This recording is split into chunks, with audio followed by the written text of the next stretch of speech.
¿Te encuentras bien? ¿Viste lo que acaba de pasar? ¿Eh? ¡Pero qué manera de golpearme!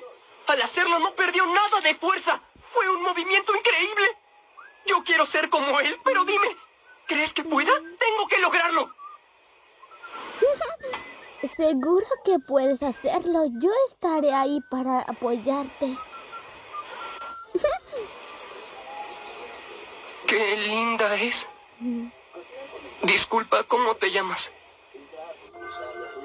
La chica me dijo que su nombre era Makomo.